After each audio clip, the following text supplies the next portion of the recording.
Fallout Equestria the Chrysalis, Chapter 18, Unloading. I am almost tempted to play up the symbolism of our departure from the Hive. Almost, but not quite. I tend to scoff when others see symbolism in random events. Silently, of course. It seems unnecessarily rude to call others out on it, even if I know better than to believe it myself. Still, I couldn't help but appreciate the surreal beauty as we stepped out of the darkened crevice that led into the Hive, and out into the brilliant evening sunlight illuminating the Badlands. The shock of heat was welcome after the chill down below. I think we needed that change of scenery. We'd been weary enough before, but after the 400-foot climb to exit the Hive under the heavy load of equipment that we had salvaged from the armory, we were outright exhausted. Leaving the Hive behind for the light and warmth of the outside world may have just been enough to keep us going, working our way along the precarious cliffside path until we reached flat ground. Our renewed energy was spent by then, and we collapsed beside a crumbling rocky pillar. There were groans and sighs of relief as we sprawled out on the warm rocks. As for myself, I simply flopped down on my belly, eyes closed. Starlight groaned somewhere off to my side. My head feels like Sickle stepped on it. My legs feel like I just ran all the way here from Rust. How long is this gonna last? It took me a second before I realized that she'd been speaking to me, and another couple of seconds for me to gather the energy to reply. I don't know. Normally I'd say a few hours or a day at worst, but I don't even know why it's this bad. I didn't even use that much magic. That was a lot of fire, Starlight pointed out. I would have shaken my head, but the rough rock I was lying on felt too comfortable under my cheek for me to move. I had a good reserve going in, and I didn't use that much, I replied in a barely coherent mumble. Either I should have had more love, or you guys shouldn't have been so drained. This was something else. Sickle grumbled from somewhere off to my side, too worn down to put much vehemence behind her words. I told you, dumb cunts. That place was fucking with our heads. There was a quiet rattle of metal as she sprawled out a little more, groaning softly. Maybe it's like, I don't know, the changeling version of radiation? I mumbled in reply. Only mega spells produce magical radiation. We didn't have any. You said you guys stole some. Maybe, I said. But even if we did, those would have been zebra magic, not changeling magic. Dusty cut in. What about the ghouls? I wearily lifted my head to glance his way. He was lying nearby, his rifle set before him. When he saw my questioning look, he elaborated. I know feral pony ghouls try to eat other ponies for whatever reason, but these guys were originally changelings. So, I laid my head down again. I was wondering about that too. I don't know. Maybe not. I don't have a clue how ghouls work. We were moving again just a half an hour later, though we only made it a couple of miles before Dusty called for a halt. My head was feeling a little better, though my legs were feeling sore once more. While every pony was tired from the walk, the crushing fatigue was already lifting, and hooves that had been lethargically dragging over the dusty rocks once again moved surely and swiftly. I was careful, siphoning only the tiniest bit of energy from them, just enough to keep my dwindling reserves from falling any further. We had several long days of travel ahead of us. I could afford to let them regain their strength before tapping it for myself. We settled in for the night. Dinner was once again a blank can lottery. I got a can of concentrated soup for the third time in a row, and Starlight got a can of pears and heavy syrup. We shared. Then, I made both Dusty and Starlight nearly choke on their food with a single question to Sickle. Why did you become a raider? While Starlight coughed around a half-chewed bite of pear and Dusty tensed, Sickle merely turned to stare at me, her metal muzzle dangling beside her head as she slowly chewed a mouthful of canned greens. It made for several very uncomfortable seconds before she finally swallowed and spoke, baring her teeth. The fuck do you care? I made a point of remaining still, not flinching away or squirming despite how much I wanted to. Because I don't get you, I said. Not entirely. Considering that my profession revolves around understanding how ponies think, I don't like that. I tilted my head slightly, trying to look more inquisitive.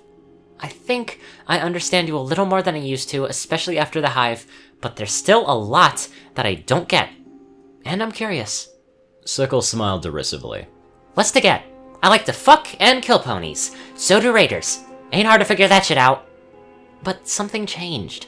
Not really, she said, tilting back the can to chew on a bit more of something that superficially resembled 200-year-old vegetables. With a full mouth, she added, just changed which ponies I fuck and which ponies I kill. She sneered. Mostly. Something led you to become a raider, I said. And something led you to stop being a raider. And maybe something is none of your fucking business. I held her gaze for a second before replying.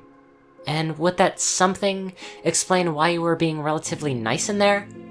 She stopped chewing, fixing me with a silent glare. It wasn't emotional suppression, I said, refusing to look away even under that terrifying death stare. I could feel that you liked me.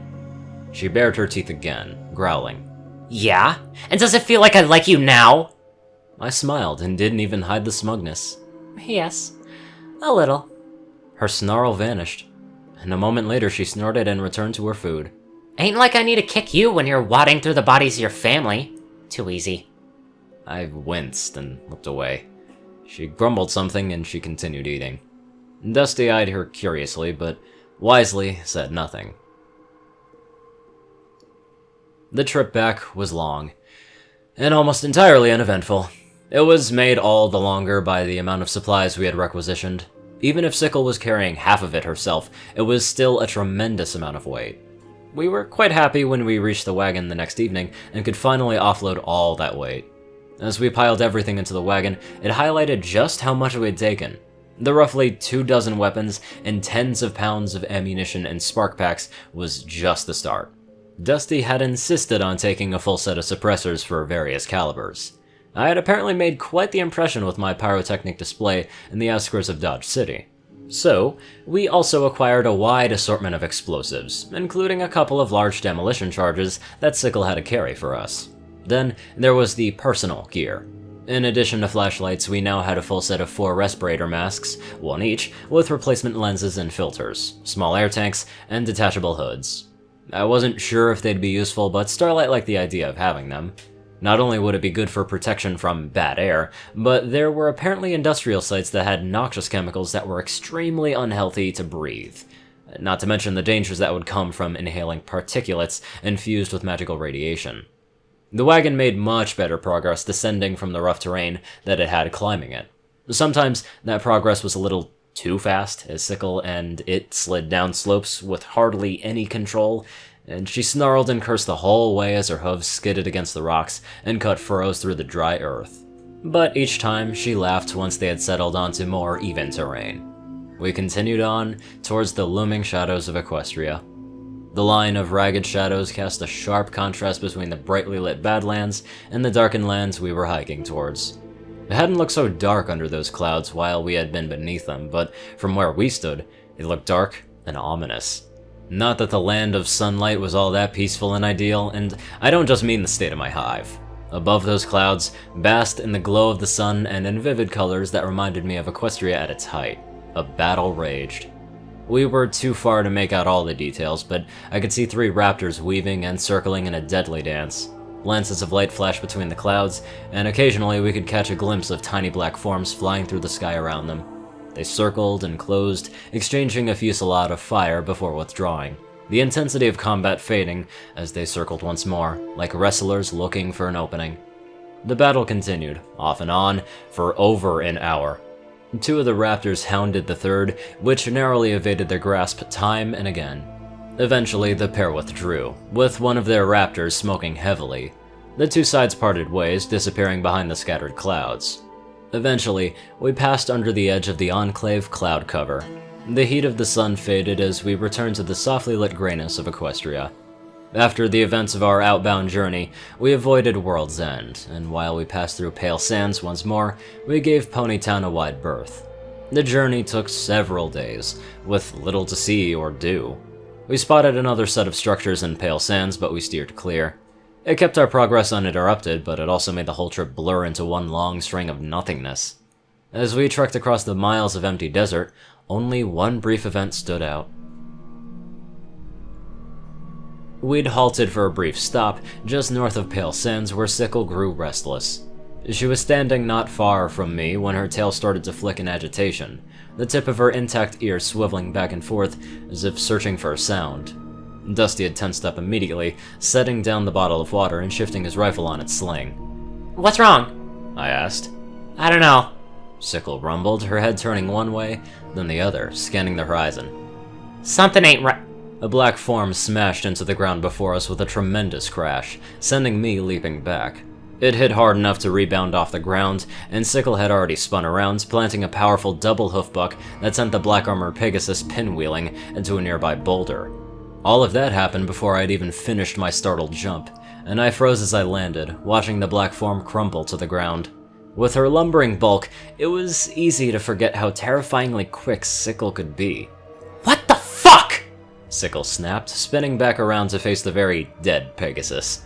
Then her head snapped up, quickly searching the sky, and she took a step back. I jerked back once more, and looked up just in time to see a magical energy rifle fall to the ground in front of Sickle, smashing itself onto the hard ground. Oh shit! Dusty grunted, ducking down beside the wagon and looking upwards. His rifle was up, searching for threats. In the distance, I could see another armored Pegasus, far from us, and falling limply through the sky. What the hell is going on? Starlight said, scurrying under the edge of the wagon. Dusty watched the dead Pegasus fall below a nearby rise, out of sight. We must be under a battle. What? Okay, so the Enclave are just killing themselves. Starlight snorted. Good riddance. Yeah, Dusty muttered. Unless one of them lands on us. Stop being such a bunch of pussies. Sickle rumbled as she walked over to the fallen Pegasus. While she did cast a glance upward, she appeared much more relaxed. There ain't any more falling at us. I kept a much more attentive eye in the sky above as I hurried over to examine the Enclave soldier. She'd clearly been dead before hitting the ground. A ragged hole was burned through her side, deep and charred black. One side of the armor was dented and dirty from the impact with the ground. Even if she had survived that, I doubt that she would have survived Sickle's buck. Her chest plate was buckled in around a pair of deep dents, likely crushing her chest. Once we were confident that no more bodies were falling directly over us, Starlight hurried over to the fallen Pegasus, eager to salvage the advanced armor. That enthusiasm quickly faded as she drew up close, her eyes lingering on the askew and broken-toothed jaw. The rich orange coat speckled with dirt. Starlight slowly reached out, hesitated, and drew back. Finally, she reached out again, gingerly undoing the helmet clasp. The soldier's head lolled to the side at an unhealthy angle, her long red mane spilling out across her crumpled chest plate. Before her violent end, the mare had been quite beautiful. Starlight shuddered a little, then reached over to the mare's shoulder, pulling her forward. Help me get this off of her, she quietly asked me, and I stepped forward to help roll the Pegasus onto her belly, feeling a bit like a vulture. As I did so, I gave her a concerned look. She glanced my way and hastily looked away again. Her voice was quiet. Power armor is valuable. A working suit is probably worth more than everything in that wagon. If we can find a buyer. She carefully searched around the edge of the back armor plate, looking for a way to release it. Even if it can't be fixed, the parts and material would be worth something. She glanced at me, still with my concerned look, and her ears pinned back. She muttered. Well, when I find things to take, their owners usually have been dead for centuries, not minutes. Make it quick, Dusty called out, while Sickle lethargically slipped on the wagon's harness. I don't want to be here if any of her buddies come looking for her. I'm trying, Starlight said, her hoof digging at the edge of the armor. Sickle was fully strapped in before Starlight finally found the release along one edge of the chest. It clicked open, and she found its twin on the other side, though it was deformed from the impact and jammed shut. Eventually, she had to take her pry bar to the armor, wrenching on it until the other latch opened with a loud crack, and we peeled open the armor. The effects of a magical energy weapon are not at all pretty. The mare's belly had been burned out, leaving nothing but a charred pit of flesh. The only consolation was that the wounds were cauterized. I felt queasy enough at the gruesome wound, even without blood. It took some doing, but we eventually got her free, leaving her crumpled onto the ground as we loaded the broken remains of the armor into the wagon. We couldn't just leave her there, though. After a brief conversation, I bent my head beside the Fallen Pegasus, letting my magic wash over and consume her body, finishing what the magical energy weapon had started. 5 days after leaving my hive, as afternoon turned to evening, we once again laid eyes on Gemstone. Still, miles away, it was a strangely comforting piece of familiarity. It was a place I could actually look forward to being at. My legs were feeling almost as rubbery as my first few days in the wasteland, and between Starlight's weary limp and Sickle's slow trudge, I imagine the rest of us were looking forward to a good bed for the night. Dusty called a halt, motioning for us to join him behind the wagon. Once we were there, he turned to me. "First off, I assume you'll want to change up before we hit town?" Indeed, I said, and called up my magic. My companions had recovered well enough for me to start replenishing my magic, and the quick change drained fairly little of what I had accumulated. Green flame flashed over me, returning me to my Earth Pony guise. Starlight's eyes widened. Whoa, wait a second. She blurted, looking over me. Did you just burn up that armor? I gave a smug smile. Nope, I said as I rolled my shoulders, shifting my cloak and saddlebag slightly to better suit my current form. Changeling armor is special. I'm not fully versed on how it's made, but we can hide it with our shapeshifting magic. I reached up, touching a hoof to the soft coat covering my chest. It doesn't give any protection like this, but it's only a moment away, if I need it. Wow, Starlight said, a smile spreading across her face. That is so cool. I chuckled, setting my hoof down. And, more importantly, it means that it doesn't get in the way of my shapeshifting. Neat trick, Dusty said, nodding in approval. Any other items you can do that with? I shook my head. As I understand, it only works on simple devices. Something about the materials and magic involved. I know some changelings have made small blades that could be concealed in a similar fashion, but that's not as useful as it sounds. And anyway, I didn't even see any in the armory. He nodded and changed topics. Okay. I wanted to stop and discuss future plans before we got into town. I figure some changeling stuff might come up, and I thought you might like to deal with that away from any curious ears. I appreciate it, I said with a nod. He said, and we all followed suit. Now then, Dusty said. The first question is, where would we look for Whisper's hive? We need to find the CLT facilities, I said.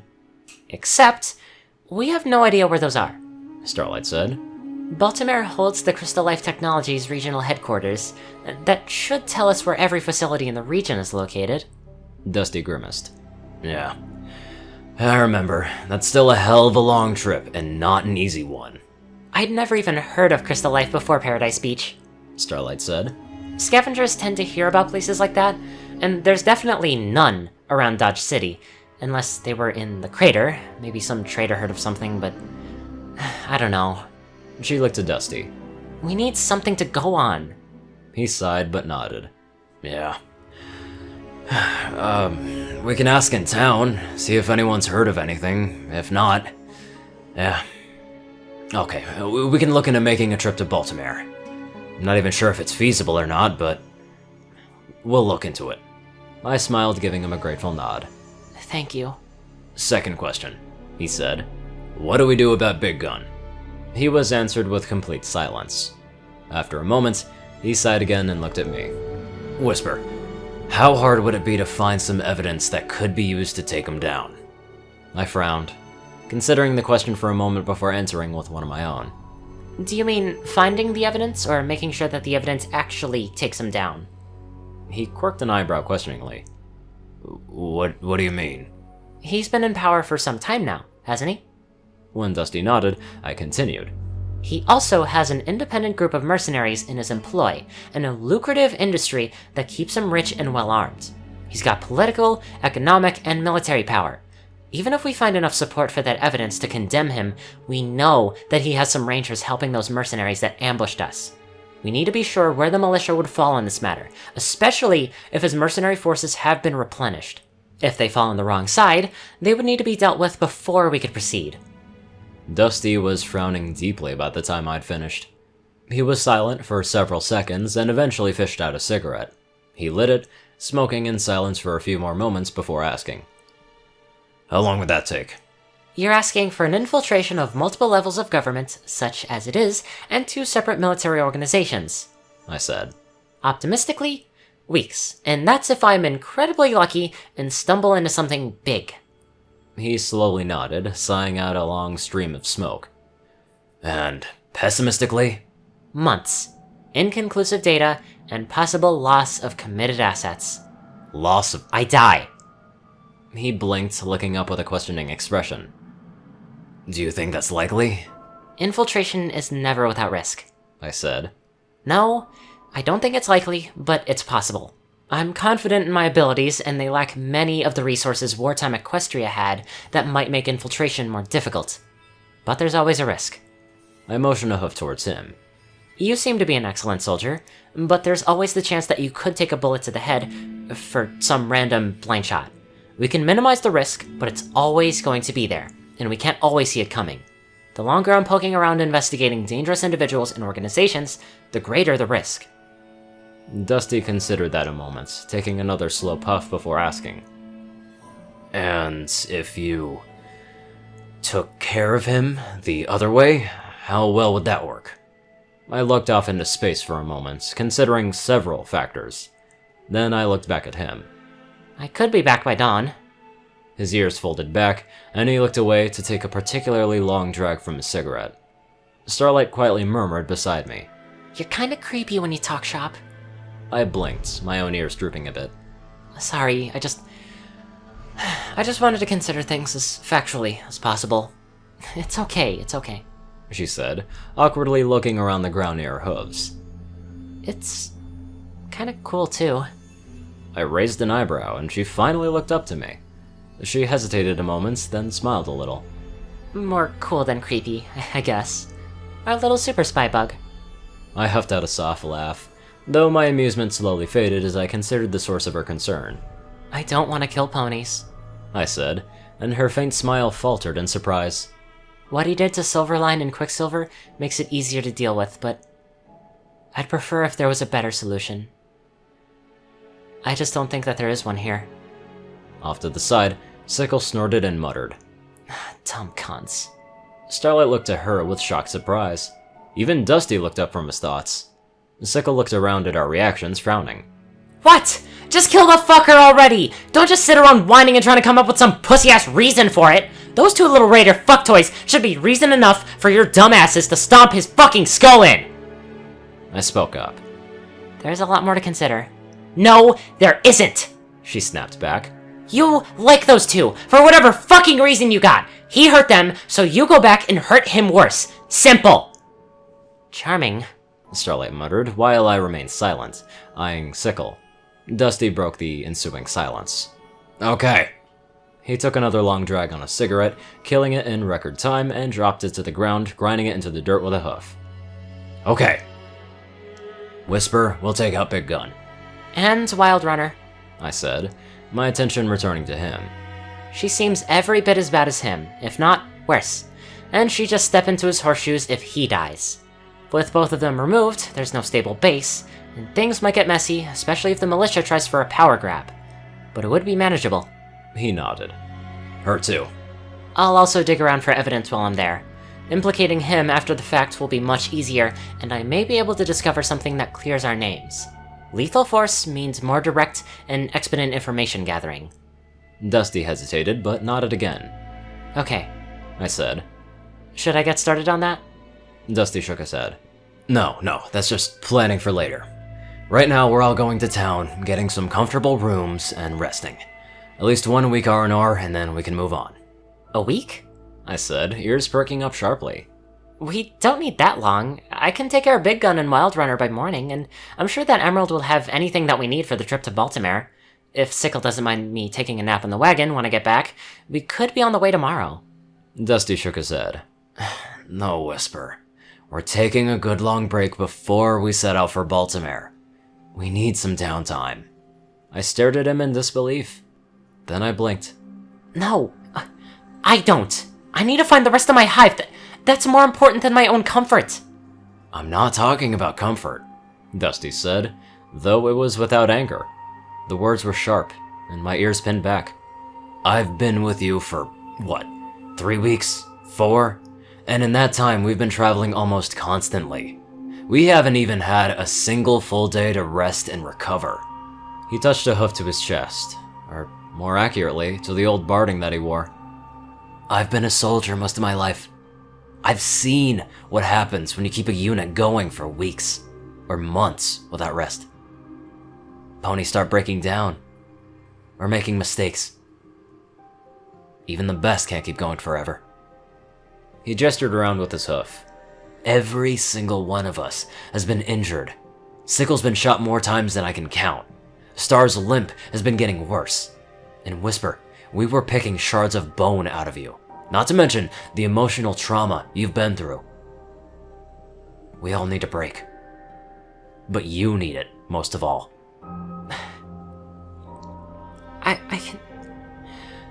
I can handle it, I said, though my ears remained back.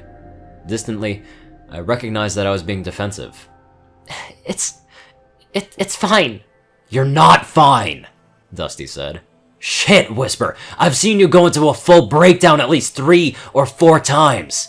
Every time I've woken you up these last few days, you jerked like you were being attacked. You've been crying in your sleep.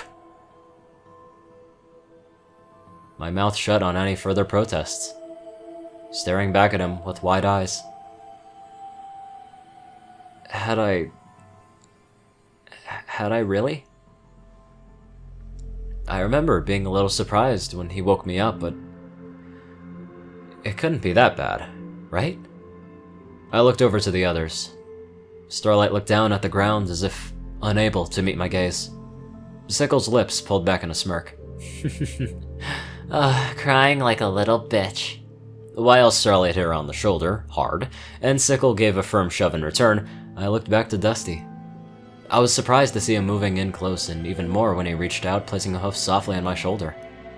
I blinked. Whisper. I can't even imagine how hard all of this must be for you, he said, his voice surprisingly calming. Shit. I don't know if I've ever met a pony that could handle something like this as well as you are, but even strong ponies need a break from time to time. You're not going to do your family any good if you push yourself past the breaking point. I can handle it, I said, my throat tightening. I have to. No. You don't, he said, giving my shoulder a squeeze. It's been 200 years. How likely do you think it is that they would have survived 200 years, but not be able to survive 200 years in 7 days? I wanted to object, to contradict him, but I couldn't make any words come out.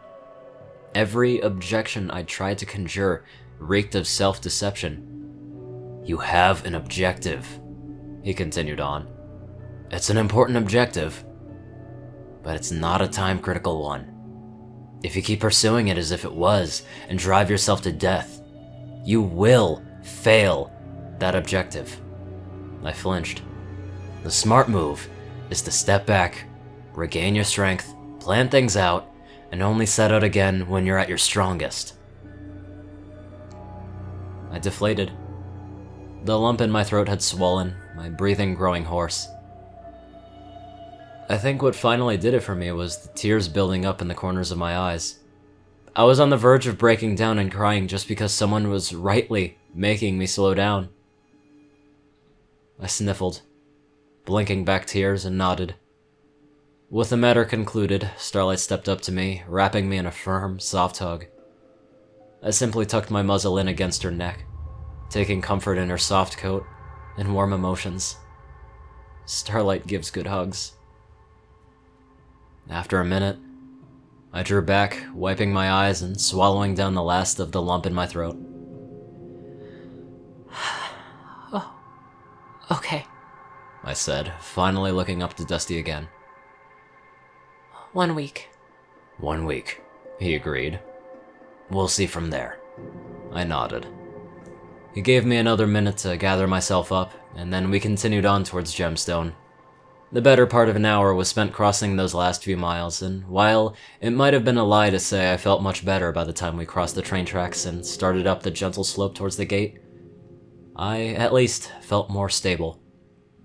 The bell lazily rang in the tower as we approached, and atop the wall, I could see Dazzle resting against the center magical energy cannon. Sickle rumbled. So, what's this town like? Is it like Rust? Better. Starlight said. Much better. Sickle snorted. Oh, wonderful. She then started fishing around in her pack, downing a couple pills and a whole bottle of beer. Dusty muttered under his breath, too quiet for her to hear. As we approached the walls, Dazzle gave a lazy wave and called out once we were close enough. Well, well. Welcome back, little star. Come to break some more hearts? Starlight scowled up at Dazzle's grinning face. Do you actually do anything other than lie around on that wall and heckle travelers? Hey, she replied with a laugh. Looking pretty is hard work. Some ponies gotta hold this thing down. She patted the cannon with a hoof. And hey, you've got a new buddy. Got enough armor there, pal? I could practically hear Sickle's sneer. How about you come down here and find out, bitch? Ooh, Dazzle replied, her ears perking up and her grin showing. A rough and tough mare, huh? I like it. Her hoof tapped against the cannon again. Just don't go starting too much trouble, you know? You ain't got enough armor for it. Sickle rumbled, and I swear I heard a bit of a chuckle in there. Eat me. Sorry, big stuff. Dazzle replied with a laugh and a wink. I'm on duty here. She looked back, waving a hoof, and the gate opened. We entered Gemstone, with Dusty leading the way to Emerald's store and inn. Sickle kicked off the harness and followed us inside, and she wore a distressingly predatory grin under that muzzle of hers. Emerald was putting away a broom as we entered, already turning her bright smile our way. Oh, well, hello again. Glad to see you're all back and doing well. You even picked up a new friend, I see. Sickle's smile vanished, and I'm pretty sure I could see her eyes blinking in the shadows of her eye slits. I suppose I shouldn't be surprised that she'd find the reaction unusual. Can't imagine how many ponies are all that pleased to meet her. Emerald continued on, seeming oblivious to Sickle's reaction. She stepped up to the counter, crossing her forelegs over it, and smiling at us. So, what brings all you my way today? Dusty stepped up to the counter, meeting her smile with one of his own. Oh, we're just looking to unload and unwind after a long job. We figured you're about the best place to trade outside of Mereford. She chuckled. Well, I thank you for the compliment. As for unwinding, does that mean that you'll be needing rooms for the night? For the week, Dusty said. Maybe a little longer. Her smile grew. Oh, good. Ponies like you, I bet you've got some fun stories to share, don't you? Dusty hesitated, casting a quick glance my way before replying. I'm sure we got a few that we could share. I'm looking forward to it. But for now, we should all get you set up with a place to sleep. Are you wanting the regular rooms or a suite this time? Well, what's in the suite? Dusty asked. A big front room, one large bedroom, a slightly smaller bedroom, and a whole bunch of cots in the back for every pony else. Great for caravans and other large groups, or ponies who just want a bit more room. That sounds good. Okay, she said with a nod and gestured to the stairs in the back of the room. Take either of the upstairs rooms. Pull that cart around to the back lot, and I'll get it locked up safe and sound for you. She then turned her smile to Starlight. And while they take care of that, I got something for you, hun. For me? Starlight asked, tilting her head. For you, Emerald said. I think you'll want to see this. Oh, She glanced back my way. I guess I'll catch up with you? I'll only keep her a minute. Emerald assured me, and I nodded, hiding any hesitation I felt about this. I'll just browse for a bit, I said. Well, let me know if you find anything that you like. Emerald said. Then she motioned for Starlight to follow her, leading the way to the door at the back of the room. I made a show of looking over the shelves even after they disappeared and the door shut, but my ears were alert. It was perhaps a bit silly, being suspicious of Emerald only because she seemed too nice, but infiltrators learn to be suspicious of every pony. I didn't really expect that she was in any danger, or I would have insisted on accompanying her. Still, I just wanted to stay nearby. To be honest, I wasn't really sure what else to do. It was a couple of minutes later when Starlight stepped through the doorway again. Her wide eyes were tearing up, and I took a step towards her. My stomach lurching in alarm, but then as she saw me, she smiled, wide and euphoric, and her eyes practically danced with light. She moved my way, and only then did I notice that her pip-buck wasn't bouncing at her chest. It was clasped snugly on her leg, just above her hoof. Starlight practically leaped upon me, gripping me in a crushing hug. A giggle quickly grew to unrestrained laughter of pure joy as she bounced, while in the doorway behind her, Emerald looked on with a proud smile. She finally released me, looking around as she wiped a hoof across her cheek. This is amazing! She squeaked out between laughs, her eyes darting around at things I couldn't even see. She turned around a couple of times, still laughing, until she finally staggered and fell to her haunches. Starlight lifted her foreleg, staring down at her Pip-Bug and giggling. As she stroked a hoof along the device, Emerald finally left the doorway, stepping up beside her and producing a small set of tools tucked into a cloth wrap. She held out the thin bundle to Starlight, who looked up, blinking away tears. After a few moments of incomprehension, Emerald wiggled the bundle as if to say, "Take it." Starlight blinked again, then reached out and took the tools. Thank you so much. Thank you. She cradled the tools against her and looked over her Pip-Bug again, turning her leg to admire it. Oh, caps! She turned to her saddlebags, lifting the flap to rummage around inside. How much do you want? Emerald laughed, soft and pleasant. Oh, there's no need for that, hon. It's not as if I had use for those tools after all. Starlight looked up from her bags, a patch of caps dangling from her teeth. She let it drop back to speak. But this is... well, I've at least gotta give you something. Then, you can give me a smile, Emerald said. And I'll consider myself well paid. Starlight stared back at her for a second, as if surprised, before a smile spread once more across her face. Emerald smiled back. There, see? Starlight was tearing up again. Even as a hint of a blush spread across her cheeks, she stood and practically leaped onto Emerald, wrapping her in a tight hug. Thank you, she said over and over. Oh, you're very welcome, dear, Emerald said, patting her softly on the back. It always fills my heart to see a pony so happy. Something like that, it's worth all the caps in the world. If there is any way I can repay you, just tell me, Starlight insisted. I owe you, seriously. Emerald chuckled and placed her hooves firmly on Starlight's shoulders, holding her back to look her in the eyes. You don't owe me anything, hon. If you really want to pay me back, then just be a good pony. Bring a bit of happiness to another pony's life. Generosity and kindness, right? She smiled, lifting a hoof to brush away some of the dampness from Starlight's cheeks. Now why don't you go on? I don't want to keep you when you're probably dying to give that thing a spin. Starlight broke out in a wide grin. She pushed past Emerald's hooves to give the older mare one last hug, then bounded my way. I had only a moment to brace before she practically tackled me, giving me a firm hug and nuzzling affectionately at the side of my head. When she released her death grip, her Pip-Bug-clad leg remained around my shoulder, pulling me along as she guided me to the front door. Come on, Whisper. I need to try this thing out. Talk about a mission complete and a happy ending for this part, ladies and gents. Anyway, I'd like to give a very special thank you to my legendary Wasteland donators. Yoshi Super Saiyan 2, Peter Coulthard, Dresdon, Dospo, RuneScythe 9852, CourierCruz CI, David D. Sanchez, Dwight Cornel, Gagi, Secret Moon, ORIAN KAIJU, Starlight Glimmer, Trey, Pokekillerzach, Soul Dragon, Dak Britton, Joe Pierce E, and Reno. Thank you all very much for watching this video, and I will see you all in the next one.